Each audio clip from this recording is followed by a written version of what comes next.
बिस्मिल्लाहिर्रहमानिर्रहीम। अस्सलाम वालेकुम। मैं फैज़ान रिजवी हूँ और आप मेरा यूट्यूब चैनल देख रहे हैं। बात करेंगे भारत में किसानों के एहतजाज को लेकर, जो कि तकरीबन 2 महीने गुजरने के बाद अब भी जारी है। और आज अपडेट्स देना इसलिए भी ज़रूरी है क्योंकि आने वाले 2 दिन यानी कि 25 और 26 जनवरी इस एहतजाज को लेकर इतने ज़्यादा इंपॉर्टेंट हैं कि ये मामला एक बार फिर से इंटरनेशनल मीडिया की तवज्जो समेटेगा। आज की वीडियो में बात करेंगे कि डेडलॉक कहां पर बरकरार है दोनों पार्टियों का, और जबकि सुप्रीम कोर्ट ऑफ इंडिया ने भी इस मामले पर बात की, केस की समाअत की और डिसीजन भी दिया, फिर भी अभी तक ये मामला क्यों लटका हुआ है और भारत के जो किसान हैं, जो पंजाब के और हरियाणा के किसान हैं, वो क्यों दिल्ली के बॉर्डर्स पर अभी तक बैठे हुए हैं और बहुत ज़्यादा इंपॉर्टेंट ऐलानात भी सामने आ रहे हैं। पहले थोड़ा सा बैकग्राउंड आपको, क्योंकि मैं साथ साथ वीडियो करता रहा तो ज़्यादा हम स्टार्ट में नहीं जाएंगे। सुप्रीम कोर्ट का डिसीजन आया भारत की और उन्होंने ये फैसला दिया कि किसानों का जो एहतजाज है, जिन 3 कवानीन को लेकर वो एहतजाज कर रहे हैं, वो तीनों कवानीन जो हैं वो सस्पेंड किए जाएं 1.5 साल के लिए। ये सुप्रीम कोर्ट ने फैसला दिया और साथ ही एक 4 रुकनी कमेटी बना दी सुप्रीम कोर्ट ने, और ये कहा कि ये कमेटी जो है वो मज़ाकरात करेगी किसानों के साथ, या फिर जो किसानों के साथ हुकूमत के मज़ाकरात हो रहे हैं तो वो इनको लुक आफ्टर करेगी ये कमेटी, यानी इन्हें देखेगी कि कोई पार्टी ज़्यादती तो नहीं कर रही। तो सुप्रीम कोर्ट का डिसीजन आने के बाद, और सुप्रीम कोर्ट ने यह भी कहा था कि भारतीय किसानों को कि बूढ़े और ख़वातीन वापस चले जाएं, तो सुप्रीम कोर्ट ने डिसीजन दे दिया और फिर मामला जो है वो गवर्नमेंट और किसानों पर छोड़ दिया। किसानों ने सुप्रीम कोर्ट का जो फैसला था सस्पेंशन का कि 1.5 साल के लिए सस्पेंड कर रहे हैं, उसे तो वेलकम किया, लेकिन जो कमेटी सुप्रीम कोर्ट ने बताई, जो 4 रुकन बताए, उन पर अदम एतमाद का इजहार किया किसानों ने और उस कमेटी को तो कर दिया रिजेक्ट। सुप्रीम कोर्ट का जो डिसीजन था वो आधा तो चले सस्पेंड वाला कि जब तक ये मामला सेटल डाउन नहीं होता तो वो कवानीन इम्प्लीमेंट नहीं किए जाएंगे, उससे तो वेलकम किया, लेकिन कमेटी को उन्होंने रिजेक्ट कर दिया किसानों ने कि इस कमेटी पर हमें एतमाद नहीं है, क्योंकि उस कमेटी के जो मेंबरान जिनका बताया गया था सुप्रीम कोर्ट की जानिब से, उनका झुकाव गवर्नमेंट की तरफ था और वो उन कवानीन को लेकर यानी कवानीन के हक में थे, इसलिए उसे साइड पर रख दिया। किसानों और गवर्नमेंट के दरमियान जो मज़ाकरात जारी थे, सेंटर और फार्मर्स इसे कहते हैं टॉक्स, इनके दरमियान जो मज़ाकरात जारी थे, इसके अब तक 11 दौर हो चुके हैं। 11वां दौर जो हुआ वो जुमे को हुआ है, ये जो अभी जुमा गुजरा है। और इस दौर के बाद, क्योंकि हर दौर के बाद ये डिसाइड होता रहा, पहला दौर हुआ तो फिर डिसाइड हुआ कि जी दूसरा दौर इस डेट को होगा, इसी तरह 10वें दौर के बाद डिसाइड हुआ था कि 11वां दौर जो है वो जुमे को होगा। लेकिन जो 11वां दौर हुआ वो बहुत ज़्यादा इंपॉर्टेंट था। वो इम्पॉर्टेंट इसलिए था कि एक तो डेडलॉक बरकरार रहा दोनों पार्टियों का, साथ ही कोई नेक्स्ट डेट, नेक्स्ट मुलाकात यानी 12वां दौर सेट ही नहीं हुआ, और गवर्नमेंट ने सिंपली ये कहा कि इससे ज़्यादा बड़ी ऑफ़र हम किसानों को नहीं कर सकते, और अगर इस पर भी किसान राज़ी नहीं है तो फिर हम कुछ नहीं कर सकते। और उन्होंने जो है किसानों से माजरत कर ली कि इससे अच्छी ऑफ़र हम नहीं दे सकते। ऑफ़र क्या दी थी किसानों को गवर्नमेंट ने?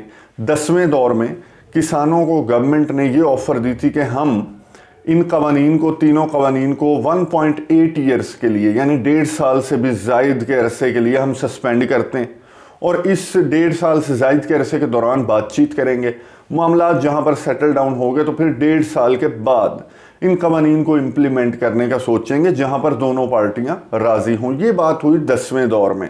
फिर जो 11वां दौर हुआ उसमें किसानों ने आकर अपना फैसला सुनाना था कि जी ठीक है या नहीं ठीक है।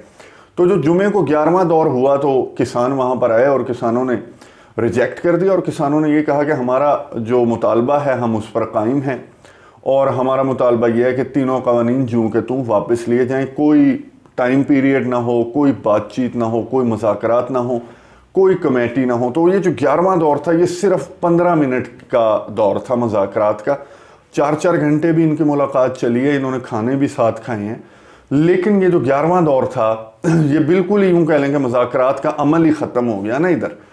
और गवर्नमेंट ने कहा कि ये तो फिर आपकी ज़िद है, तो फिर हम भी इस मामले को यहीं पे छोड़ते हैं और आप जाएं जो मर्ज़ी कर लें, इससे अच्छी ऑफ़र हम आपको नहीं दे सकते। किसानों ने बाहर निकल कर बातचीत की मीडिया से, और किसानों ने ये कहा कि जी ये 11वां दौर भी नाकाम हुआ है और इन्होंने कवानीन वापस नहीं लिए, और फिर मामले को लटकाने की कोशिश की जा रही है कमेटी बनाकर या टाइम देकर, तो हम उस पर रजामंद नहीं हैं। साथ ही किसानों ने ऐलान किया, जो कि बहुत पहले से ऐलान किया हुआ है, कि 26 जनवरी Republic Day of India Republic Day, मैं इसके बैकग्राउंड में नहीं चाहूँगा, मैं अलहदा वीडियो बना चुका हूँ, उस पर मैं आपको डिटेल में बता चुका हूँ। रिपब्लिक डे पे दिल्ली में परेड भी होती है। ये रिपब्लिक डे परेड है क्योंकि इंपॉर्टेंट दिन है। 26 जनवरी को इनका कॉन्स्टिट्यूशन इम्प्लीमेंट हुआ था। 26 जनवरी को हिंदी एज ऑफिशियल लैंग्वेज लागू की गई थी माजी में। तो 26 जनवरी की इम्पोर्टेंस है भारत के लिए, जिस दिन परेड भी होती है और वज़ीर आज़म वहाँ पे मौजूद होते हैं भारत के। फिर बाहर से एक चीफ गेस्ट भी बुलाए जाते हैं। बोरिस जॉनसन को बुलाया गया था, लेकिन उन्होंने पेंडेमिक की वजह से और दूसरा इस किसानों के एहतजाज की वजह से उन्होंने माजरत कर ली थी आने से। तो 26 जनवरी को ट्रैक्टर मार्च, ट्रैक्टर परेड का दोबारा से अपने ऐलान को दोहराया किसानों ने, और ये कहा कि हम ट्रैक्टर परेड करेंगे, जिसके लिए किसानों ने दावा किया कि दिल्ली पुलिस का इजाज़तनामा उनके पास मौजूद है। गवर्नमेंट ने सुप्रीम कोर्ट ऑफ इंडिया से रिक्वेस्ट की कि आप अब ये आपकी भी नहीं सुनी, हमारी भी नहीं सुन रहे, तो आप ये ट्रैक्टर परेड को कम से कम रुकवाएं, क्योंकि ये पूरे वर्ल्ड में, पूरी दुनिया में हमारी जो है वो खिल्ली उड़ेगी कि 2 परेड्स हो रही हैं रिपब्लिक डे के मौके पर। एक तरफ तो टैंक चल रहे हैं, दूसरी तरफ ट्रैक्टर चल रहे हैं, तो आप इस मामले को रोकें। तो सुप्रीम कोर्ट ने ये कहा कि ये इंतज़ामिया का, सिक्योरिटी का और किसानों का मामला है, हम इसमें दखल नहीं देंगे। सुप्रीम कोर्ट ने भी बिल्कुल ही इस मामले से पीछे हट गई, और ये दिल्ली पुलिस का या दिल्ली की जो सूबाई जो हुकूमत है, वहाँ की ज़िलाई इंतज़ामिया है या गवर्नमेंट है, सेंटर गवर्नमेंट, क्योंकि दिल्ली कैपिटल है, तो उन्होंने कहा ये आपस का मामला है आपका, आप आपस में बैठ के तय कर लें। अब नरेंद्र मोदी के पास एक ही ऑप्शन है कि चूँकि तू तीनों कवानीन वापस ले ले, या फिर इंतज़ार करे पूरी दुनिया की जानिब से जो तनकीद का सामना करना पड़ेगा इस ट्रैक्टर परेड और टैंक परेड, जो 2 परेड्स होंगी रिपब्लिक डे के मौके पर, उसको लेकर किसानों ने साबित कर दिया कि किसान और जो सिख कौम है वो जिस बात पर कायम हो जाएं तो फिर उसे मनवा कर छोड़ते हैं। 50 से ज़ायद किसान, एक रिपोर्ट के मुताबिक मैं पढ़ रहा था, 60 किसान जो हैं वो हलाक हुए इस एहतजाज के दौरान। तो अब ऐसे तो नहीं होगा कि आप एक कमेटी बना देंगे या कोई टाइम पीरियड दे देंगे और वो अपनी 60 लाशें लेके वहाँ से निकल जाएंगे।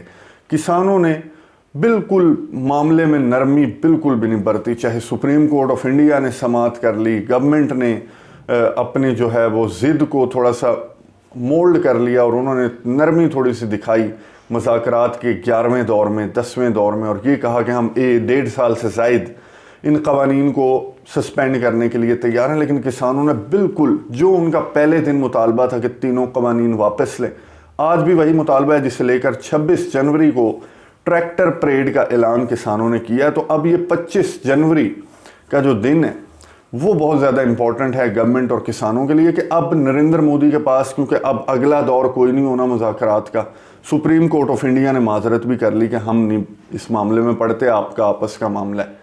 तो अब ये बिल्कुल इसे कहते हैं डेडलॉक, जिसमें ना कोई अगली मुलाकात है, ना कोई उम्मीद है, ना कोई बात है। अब एक ही बात है कि किसानों का मुतालबा जूं के तूं तस्लीम कर लिया जाए, वरना फिर 26 जनवरी को ट्रैक्टर परेड, टैंक्स के साथ ट्रैक्टर परेड मैं भी देखूंगा, आप भी और पूरी दुनिया भी। और फिर जिस तनकीद का सामना भारत को करना पड़ेगा इस एहतजाज को लेकर, पहले दिन से कह रहे थे, कनाडा से, यूके से, पाकिस्तान से, दुनिया के दीगर ममालिक से भी तनकीद का सामना करना पड़ रहा था। तो उसी वक्त नरेंद्र मोदी को अपनी ज़िद से पीछे हट जाना चाहिए था। अब मेरे ख्याल में बहुत देर हो चुकी है, लेकिन अभी भी 25 जनवरी का दिन नरेंद्र मोदी के लिए है कि वो किसानों के जो डिमांड्स हैं, मुतालबात हैं, उन्हें तस्लीम कर ले, वरना फिर 26 जनवरी को जो फिल्म चलेगी उसकी अपडेट्स भी आपको मैं दूंगा। अगले व्लॉग तक के लिए मुझे इजाज़त दीजिए। अल्लाह हाफ़िज़।